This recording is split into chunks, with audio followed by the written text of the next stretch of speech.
You're about to hear a story that many people tried to bury.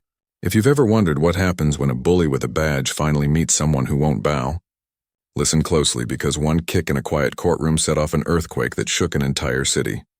Room 204, Riverton District Court, Wednesday, just after 9. The air smelled like old paper and lemon cleaner. Fluorescent lights hummed like tired bees. No cameras. No reporters. Just benches that creaked and a judge who rarely looked up. At the defense table stood a tall kid who looked younger than his age. Ben James, 17. Hair trimmed close, shirt too big for his narrow shoulders. Charge theft of a watch, expensive enough to be a felony if anyone decided to care. There were no fingerprints. No clean video. Only a clerk who said he remembered the face mode the way people remember shadows. Across the room, Officer Mark Doyle watched Ben like a man staring down a stain that never comes out. Doyle's uniform was pressed. Boots polished, silver badge dulled by years but his eyes as hard as winter ice. He had served under 3 chiefs and had never been written up. He didn't need to speak to control a room. He only needed to stand there, arms folded, jaw set, daring someone to make a sound. People in Riverton said if you entered room 204 in cuffs, you left with a verdict. They joked about it outside, then lowered their eyes inside. The joke stopped being a joke once the door clicked shut. The prosecutor, Colin Ward, spoke like a man reading a service manual. He didn't say boy or student. He said individual with prior behavior issues at school, though prior behavior meant Ben had been late 3 times. That was all, but in cold language, lateness turned into disciplinary history, and the silent room accepted it like weather. Ben's public defender looked like she had slept in her coat. She asked for mercy before she asked for truth. She didn't raise the missing video. She didn't challenge the single witness. She whispered, "We hope the court views this as youthful misjudgment," as if hope were a legal argument. Doyle didn't blink. He set a heavy hand on Ben's cuffed wrists, a small push, not enough to bruise, just enough to say, "You move when I say." Ben swallowed hard, no tears. Just heat in his eyes he refused to drop. Nobody moved in the benches. A man checked his phone and put it away fast. A woman folded a tissue until it became a sharp little square. People watched the same way people stare at a storm through a window, close enough to feel the wind, far enough to pretend they're safe. Then the side door opened. A woman stepped in. Black coat, blue folder, hair pulled back, face bare. No apology, no rush. She walked straight to the front row and stood. Not like she was lost, like she had arrived. Doyle turned because the temperature in the room changed by a degree. He didn't recognize her, which bothered him more than he admitted. No badge hung from her neck. No one announced her. She simply stood there, eyes forward, as if she'd been expected all along. "Who are you?" Doyle asked, calm but sharp, the kind of voice that makes people say sir even when they don't want to. The woman didn't answer. She set her folder down, slid a paper out, held it to her chest, then looked up at the bench, waiting for the judge to find his glasses. It was a simple motion, but every person in that room felt it. Someone who didn't fear the rules that usually bend backs. "I asked who you are," Doyle repeated, stepping in front of her line of sight. She moved half a step, neither retreat nor challenge, just enough to keep the judge in view. The room went still. Not quiet. Still. The kind of stillness where all the noise is inside people's heads. Doyle's neck flushed. Control had slipped by an inch and he could feel it. "You're disrupting a proceeding," he hissed. "This is a courtroom," she finally turned. Not to argue. To clarify. Then let the court hear the truth. He reached for her shoulder, not a grab, not yet, more like a claim. "You are in my space." A chair scraped from the back row. The judge tapped the gavel, weak, lost in the hum. Doyle snapped. He said words that never belonged in a courtroom. He spit them like a match thrown on oil. "You people think you can walk in here and defend a thief. You're trash, all of you." The room flinched. An older woman covered her mouth. A young man lifted his phone, then lowered it, fear swallowing courage. The judge looked smaller behind wood and paper. The woman's voice came back clear and level. "Officer, you just insulted someone who has not been convicted. If this is still a court, you will stop." Ben looked up for the first time since morning. She took a breath and finally said the part he needed most. "My brother Ben James is 17. He has no record. He hasn't been heard." Doyle's foot shifted. His fists opened and closed. He had lived years off the tremble in other people's voices. Hers didn't tremble. That was his problem. In 1 second, that felt like 10. He lifted his knee and drove his boot forward. It wasn't defense. It wasn't restraint. It was a kick thrown by a man who believed force could erase truth. The black leather hit her upper chest and shoulder. She stumbled into the front row. The folder spilled open. Pages fluttered across the floor like gray birds trying to take flight. No one screamed. The silence was worse. It made everything sharper. The thud against the bench, the soft breath she fought to steady, the single pen rolling until it tapped a toe. She didn't cry. She didn't plead. She gathered her pages one by one as if order could be rebuilt sheet by sheet. Doyle waited for the old rhythm to return. The bowed heads, the turned faces, the fear. It didn't. She stood, pressed a hand against her side, lifted the certificate to her chest so everyone could see the seal. "My name is Nora James," she said. "I was sworn in this morning as Chief of Police, Riverton." She didn't raise her voice. She didn't need to. The truth did the work. "I have authority to suspend any officer who abuses power in public." She looked at Doyle, not like a rival, but like an answer. "Officer Doyle, you're suspended. Effective now." Every head turned away from him at once, a tide pulling back from shore. The guard by the main door stared at the floor and waited for a command that would not come from Doyle. The clerk wiped his forehead and left the towel on the desk. The judge finally looked Doyle in the eye and did not look away. Doyle froze. No swagger. No comeback. Not a lion. A man suddenly small in a room that no longer bent around him. If you think the story ends in that room, it doesn't. The real fight was waiting outside. 4 hours later, a video from the back row hit every feed. Shaky, color blown out, audio clear as a bell. "You're trash," hissed through cheap speakers. The kick in slow loops. The papers scattering. The moment Nora rose again. Captions erupted when power forgets the law. A uniform against justice. People clipped and reposted not to stir drama, but because silence had become impossible. Old recordings surfaced. In one, Doyle bragged 3 years earlier in an internal briefing. "If they don't listen, you make them listen." Paired with a courtroom blow, the line burned. A hashtag grew like dry grass catching fire. The city account for Riverton Police filled with comments under posts about lost dogs and school visits. Everyone asked the same question: who's safe if this is how a courtroom looks? But the world never moves in one direction. A different crowd rushed in behind him. A group that didn't deny the kick, only called it instinct. In private chat rooms and public threads, people said Nora asked for it by storming a court. Conspiracy theories cuffed themselves to her name. Some claimed she staged everything to trap Doyle. Some said, "There's a reason certain neighborhoods need tough love." The words were not new. They were just louder now. Pressure rose on the courthouse like steam under a lid. The hearing for Ben James was suspended to preserve impartiality, which meant nobody wanted to touch it while the city burned with opinions. The official notice did not say because of the kick. It didn't have to. Everyone understood. Nora refused to vanish behind a podium. No press parade. No victory lap. On her first week, she took the elevator past the bright floors and stopped where the dust lived. Internal Affairs, 4th floor. She signed one order first: review every case that bore Mark Doyle's name across the past 12 years. 48 hours later, a thin stack landed on her desk like a heavy stone.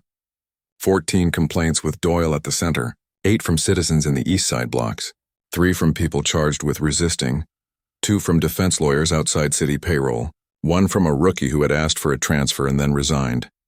Most complaints were logged as internally addressed. That phrase had served as a quiet graveyard for years.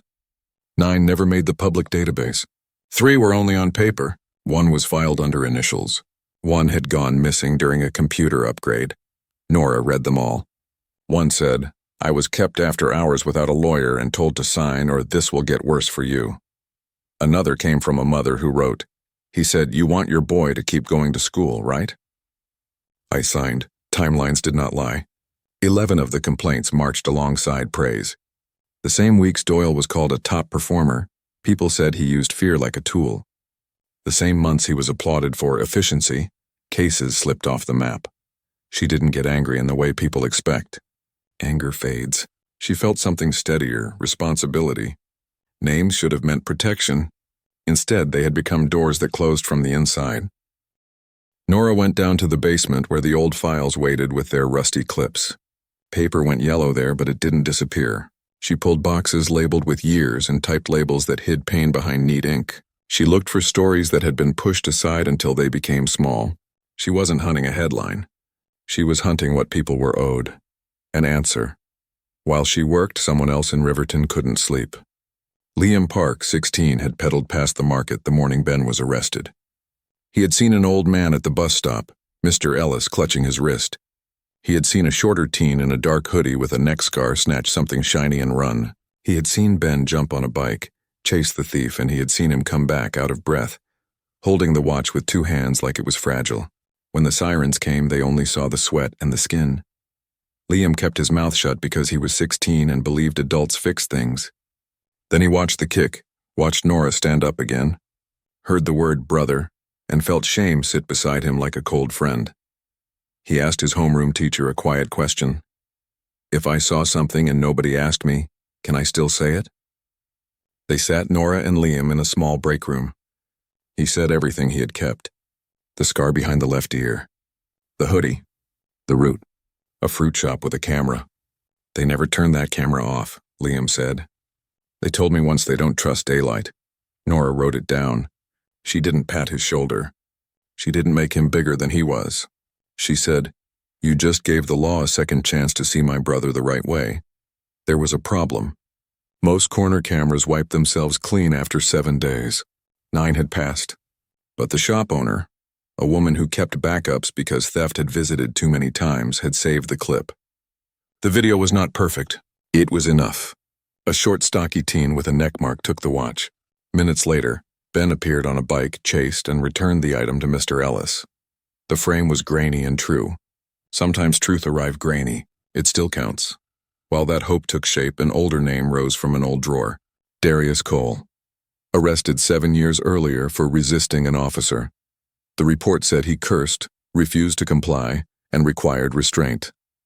The hospital record said 3 teeth broken, a bruise across his chest like a wide band, a shredded knee where a baton leaves its handwriting. Nora didn't summon Darius to the bright office with glass walls. She went to the shelter where he had learned to speak around broken teeth. "Did you resist?" she asked. He laughed the way tired people laugh. "You're the first to ask that in 7 years. She reopened the case. She started calling in the officers who had nodded. No misconduct observed. Faces tried to remain calm. Voices raised and then lowered again when they realized that anger now lived on paper with names and dates. The room learned a new temperature. 2 officers asked for leave within a week. 1 asked for a transfer. In the canteen, cups clinked louder than usual. Phones lit up with the same text. How deep is she digging? Every crack sounded like a threat to some and like a promise to others. Not everyone sent threats with words. An envelope arrived without a return address. It held a single photograph, her apartment window at night taken from the street. Another note came that said nothing gentle and nothing clever. You keep turning stones, you'll find what buries people. A copy of her birth certificate arrived with a red slash across it, and a question scrawled in thick marker. Whose child are you to do this? She put each envelope in a file. She didn't make speeches. She made a stack. Here's a hook you should hold tight. When people try to scare you off the road, it's rarely because the road leads nowhere. It's because the road leads to a door they swore you'd never find. Nora built a timeline like a bridge. Then she added something Riverton had never seen. She put numbers on a map where people could see them, not tucked in a memo but lit up like streetlights. Arrests clustered in the south and east. Complaints blanked out. The line of Doyle's awards walked beside the line of people who said his force had left marks that didn't show on reports. She could have stopped at a speech. She didn't. She asked a harder set of questions. Who approved promotions that matched complaint spikes? Who closed files with insufficient cause in neat font and then signed their name in ink that left no smudge? What money flowed in when numbers looked good, and who decided what good meant? That is where the ground truly shifted. Because this was never only about a man who kicked in a courtroom. This was about the hand that kept patting him on the back and saying, "Good job," every time the city looked quiet on paper. And outside the office, The boy at the center of all this waited with a face older than his years. Ben went home on a Wednesday afternoon to a small kitchen that had known too many silent meals. He didn't speak, not at first. His mother set a glass of water in front of him and touched his hair like he was 4 and fevered. Nora told them both everything, not in a rush, not to frighten, just line by line like she was stitching cloth back together. Threats, files, a shop owner who saved one quiet copy, a 16-year-old who asked a brave question before school. Ben listened. He kept spinning his spoon on the table, small circles that left no mark. Then he looked up. "I thought I was the reason you had to fight," he said softly. "Maybe I was the reason you couldn't stop." That night Ben opened his old laptop. No script, no cuts. He looked into the camera like it looked back. "My name is Ben James," he said. "I was called a thief. I was called a problem. I'm not a problem. I was a kid who brought a watch back. And my sister got kicked in a courtroom for standing up." He didn't shout. He told a clean story. He said the part that mattered most. If a man can kick a woman in court and go home that night like it's normal, what are we teaching the next man who puts on the badge? 7 minutes. No soundtrack. It traveled faster than anything Nora had printed. Nurses shared it on breaks. Bus drivers showed it to each other at the end of a route. A group of veterans who had learned to tell courage from noise wrote a letter. If you can't protect someone kicked down in court, don't ask the public to trust your promises. Phones started ringing at the district attorney's office. The mayor, who had practiced neutral statements in the mirror, stopped mid-sentence when his aide handed him the call log. The inspector general opened an inbox full of names that were not anonymous anymore. 3 days later, Riverton put ink where everyone could see it. "Officer Mark Doyle will be held in custody," the statement said, "pending investigation for assault, abuse of authority, and unlawful use of force." No soft language. No incident, a name, a charge, a consequence. When they brought Doyle out of his neat house with the hedges cut straight, nobody waved. He wore a wrinkled shirt. His hair stuck wrong. He didn't look like a monster. He looked like a man who finally stood at the same height as the people he once looked down on. Cameras did not hide behind fences. They looked straight. So did the city. If you're wondering whether that was the end, it wasn't. The first fall is never the last truth. The real test began with a door that locked from the outside and a chair in a bright room. They sat him in interrogation 2, the one with the mirror that has listened to more lies than any person you know. He used to sit on the other side, set the pace, and wait for fear to do the work. Now his fingertips trembled against plastic. "Why didn't you report what you did in court?" the investigator asked. No anger. Just a question that had only one honest answer. Doyle moved his mouth like he could still catch the right line. He couldn't. He looked into the mirror and saw a man who had counted on silence for 20 years and suddenly could not find any. "I didn't think it was that serious," he said at last. Those words were a key turned the wrong way. Systems can forgive many things. They do not forgive a confession that reveals their favorite habit, minimizing harm until harm looks small enough to step over. If you stay with me, you'll see how far the roots go. Because Riverton did not only learn a new name for a crime, it learned a new way to count what hurts and who benefits. And then a voice asked Doyle a question that reaches past badges and titles. From behind the mirror, calm and steady. Without rank, without uniform, who are you? He knew the voice. He closed his eyes and opened them slowly. He had no script left. Only a beginning he should have found years ago. "I thought fear kept order," he said. "I never learned how to make people feel safe." No one clapped. No one forgave. The moment did something quieter. It opened a door to the next part of the story, where people who once chose silence had to choose again, and where the city that used to look away decided to look at itself until its eyes stopped watering. And if you think the city stayed quiet while that door opened, wait until you see what came next. Because the fight did not end with a man in cuffs. It began with the city deciding whether truth belongs in the light or in the file drawer. The morning after the arrest, a different kind of knock came. Not on Nora's door, on the doors of editors across the state. The messages were smooth and careful, like a hand in a velvet glove. We advise pausing content connected to unresolved investigations. Avoid confusing a multi-ethnic community. Nobody signed their full name. Nobody took responsibility. But posts about Nora's briefing disappeared. Clips went down. Headlines softened. If you listened closely, you could hear an old machine waking up and telling the city to go back to sleep. A staffer in a government office leaked a line that explained everything without saying much. Pause all disclosures related to Officer Mark Doyle. Letting the media shape perception will set a dangerous precedent. Dangerous precedent. Two dry words that try to bury a living truth. Nora read the line twice. Then she did what frightened people never expect. She kept going. She followed trails that didn't look like trails at first. Budget memos, training rosters, letters praising rapid outcomes, emails that praised stability in key zones. The names were not loud. They lived in footers and CC lists. A former academy advisor who coached Doyle on command presence. A federal field inspector who stamped dozens of Doyle's cases without reading the complaints. A city grants director who described Doyle as a model of discipline in a report tied to millions. Nobody threw a punch. They didn't need to. They used delays, requests for clarity, and meetings that felt like naps with fluorescent lighting. One official smiled and said, "Watch your tone. You're asking about the only reason this city gets operating funds." It wasn't said as a threat. It was said like weather. Bring a coat or don't, but the rain falls either way. Nora left that room and never looked back. There are doors you close because you're done talking to them. There are doors you close because you don't ever want them to open again.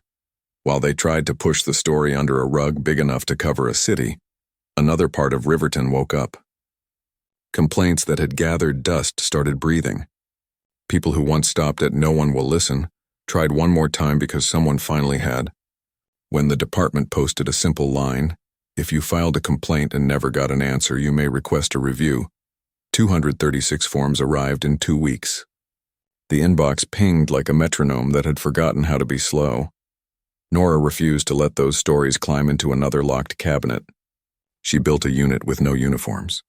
A public defender who knew how files get thinned. A data professor who believed numbers could tell the truth if you forced them to.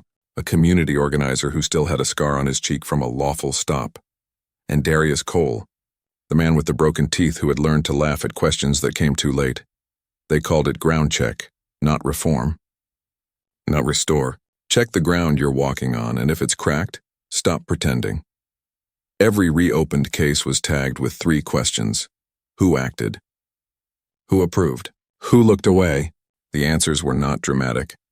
They were steady and ugly.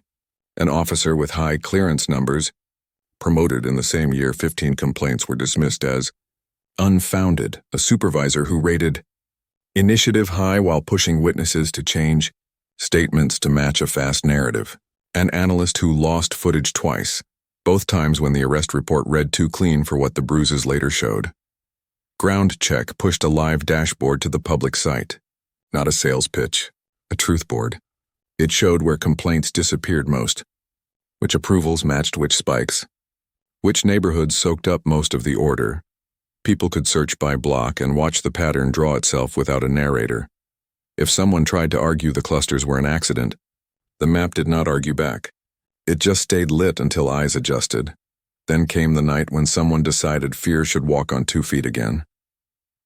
Nora left the building late, the streets humming with the kind of quiet that makes you listen harder. A motorcycle growled at the edge of the block, then cut right. 3 men stepped from the shadow of a closed auto shop. No masks, no shouting. The one in the middle wore gloves and a snake curled around his left wrist. Nora didn't run. She moved the way muscle remembers when mind can't plan fast enough. 2 steps back, foot to the rusted dumpster, shove. Metal screamed. It bought a breath. She slid through the gap behind the chain fence, coat catching and tearing.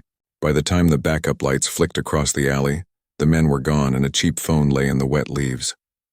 The messages on it were short-clipped, useful. Friday 9 p.m. 8th Street. Walks no car. Left side of road. That wasn't a threat. That was a pattern. Patterns are worse than threats. Threats go away after you read them. Patterns stay. The name that came up when the phone pinged back to a vendor's cash sale meant nothing to most. It meant a lot to Nora. Ken Carver. He had stood near Doyle at community events for years, wearing the kind of shirt that looks like part of a uniform if you squint. A helper, a shadow. The texts matched the way Doyle used to brief choke points. No signature. The style was enough. If fear was supposed to slow her, it did not. She pressed harder. She pulled a file that a decade earlier had been marked Resolved Insufficient Evidence. Ruth West, a mother who had worn 2 jobs like armor.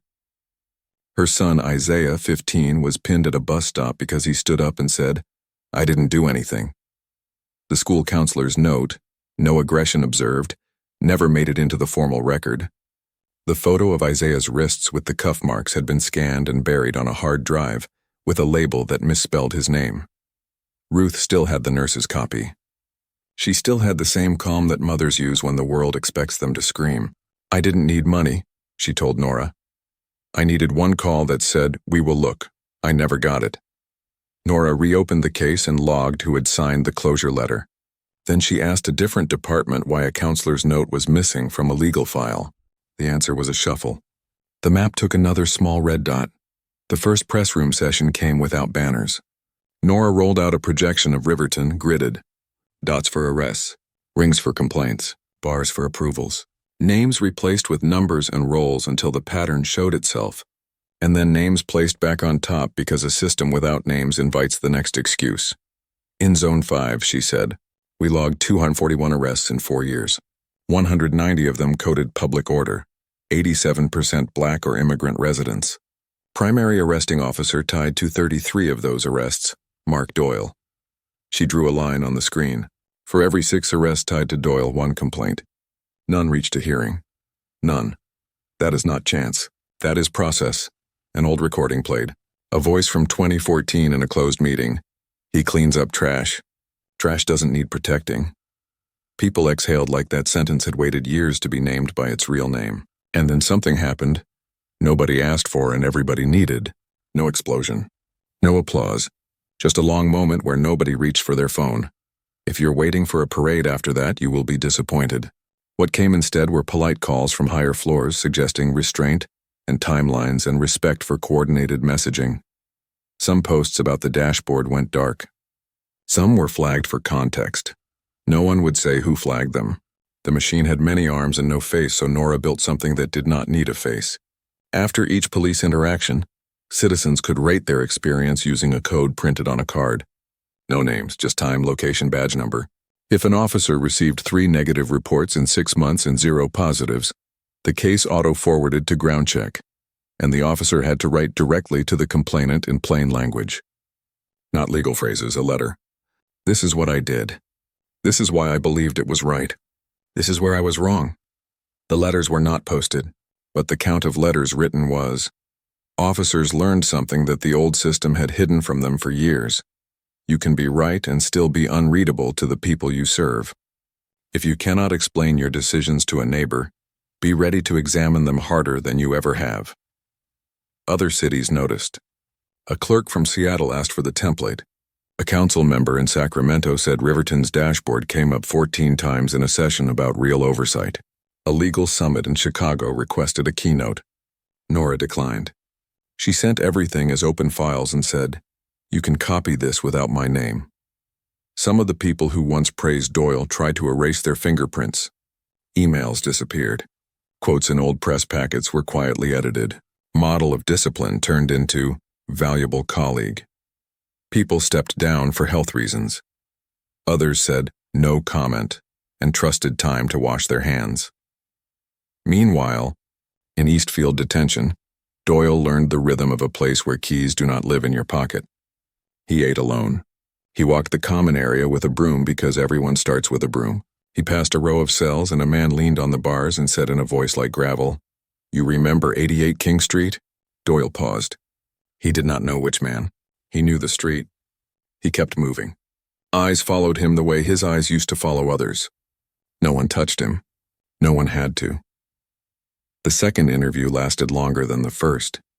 The mirror watched. So did the city. The investigator did not raise his voice. "You wrote that Mr. James attempted to flee at the market." "Where's that from?" Doyle stared. He had written that sentence so many times he believed it counted as detail. "He was on a bike," he said. "He was sweaty." "Did anyone talk to Mr. Ellis? Did anyone ask him who returned the watch?" The silence made itself heavier. You could hear the wall clock. You could count each second like a toll. Doyle's lawyer filed a withdrawal.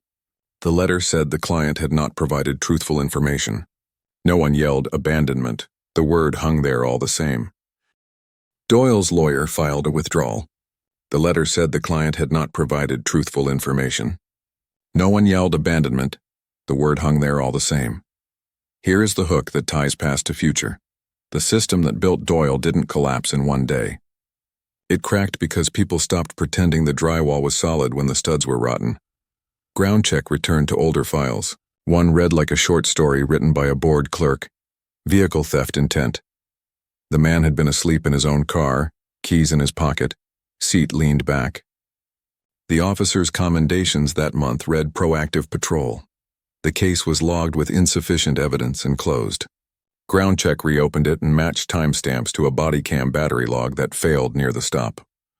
The failure pattern repeated 3 other times with the same officer. The chart didn't make a speech about motive. It didn't need to. It did what good charts do. It made lying harder. Nora turned down interviews that would have made strangers say her name on television. She showed up every morning with a coffee ring on a folder and a pen that refused to die. She wrote one instruction in the internal manual. If a mistake is found, call the person by name. Not the complainant, the name. Ben kept showing up too. He went back to school with a back straighter than before. Some kids stared. Some said, "Glad you're out." A teacher asked him to speak to a civics class and he said no at first because he wasn't a symbol or a lesson. He changed his mind when he saw Liam sitting in the back, fingers tight on his notebook, still wondering if he did enough. Ben told the class a simple thing. Don't wait to be asked. Tell what you saw. It sounded small. It wasn't. The city council asked for a new flag to mark a new era. Designers sent in symbols, lamps of justice, circles of unity, gavels over blue fields. They sent proofs to Nora with a kind note asking for her blessing. She sent a sheet of paper back with one line. Make it blank, gray-white, like a file you thought was empty until you held it to the light. People argued. If there's nothing on it, what will people remember? That question was the point. On a cool morning in November, a clerk raised the blank square over City Hall. No speeches. No ribbon. People looked up and did not clap. The wind moved the fabric. The city held its breath and then let it go. A blank flag says, "This is not the end of a story. This is the page you write on now." Nora was not there. She was 2 blocks away reading a stack of letters that had finally arrived, from people who believed no meant never. She read them out loud to a room with no cameras and 3 chairs and a cheap pot of coffee, not to be dramatic, to make sure the names sounded like names again. The last conversation between Nora and Doyle did not happen in a courtroom. It happened with a pane of mirrored glass between them and a microphone that worked too well. Doyle sat straighter than the chair asked him to. He had slept, but not well. The cuffs had been off for days. The marks remained like faint handwriting on his skin. Nora's voice came through even. "Without a uniform, who are you?" She did not say it to humiliate him. She said it because he had spent years refusing to ask it himself. He looked at the mirror and saw the face of a man who once believed fear was fuel. He saw the eyes of someone who didn't know how to build anything but quiet. "I'm someone who thought speed was justice," he said at last. "I thought if I moved fast enough I was right." He swallowed. "I wasn't. Were you afraid to do this?" he asked, voice smaller than the room. "Yes," Nora said, afraid of being called reckless. Afraid of being wrong. Mostly afraid of going quiet like everyone expected. He nodded once as if that answer slid a weight from a shelf he had been holding up with his neck for too long. "Can someone like me start over?" "I don't know where," she said. "But no one is born with a badge for life. And no one should live only inside their worst day if they can name it and not run." There was no hug. No speech. The door opened. The door closed. He went back to a bed that did not move when he told it to. She went back to a desk that had already started filling with new names who deserved old answers. Riverton did not become perfect. That is not a kind of city that exists, but it became something better than quiet. It became a place where data and memory stood side by side and did not fight, where a mother's note could end up where it belonged, where a teenager's video could sit on the same shelf as a legal report and both would matter, where a blank flag meant hold us to this. Other departments downloaded Ground Check and tweaked it for their streets. A nonprofit in Texas wrote, "We don't need heroes, we need receipts." A law student in Pittsburgh used the public dashboard to argue that early warnings could have saved 5 people from being charged for nothing. No one gave Riverton a trophy. Riverton didn't want one. Ben walked past room 204 one day and felt the old hum in his ears. He looked through the small glass and saw a different kid standing alone, hands at his side, staring at a spot on the floor like the answer might walk out of it. Ben stayed in the hallway until the session ended. He didn't need to go in. He only needed to know the people inside had learned how to listen. Liam rode his bike past Mr. Ellis at the bus stop and stopped for the first time to say hello. The old man smiled like someone who had been handed a watch, twice, once made of metal and once made of time. Ruth West came to City Hall on a Tuesday to pick up a letter that started with "We were wrong." She put it in her bag and didn't read it on the steps. Some things you read at your kitchen table with your hands flat and the window open. When she did, she cried without noise and pinched the bridge of her nose and called Isaiah, who said he was thinking about trying out for basketball again, just to see how it felt to run without looking at the ground. Darius held his old file in his hands like it might break. He didn't want an apology. He wanted a record that told the truth. He got it. He laughed again, but this time it sounded different.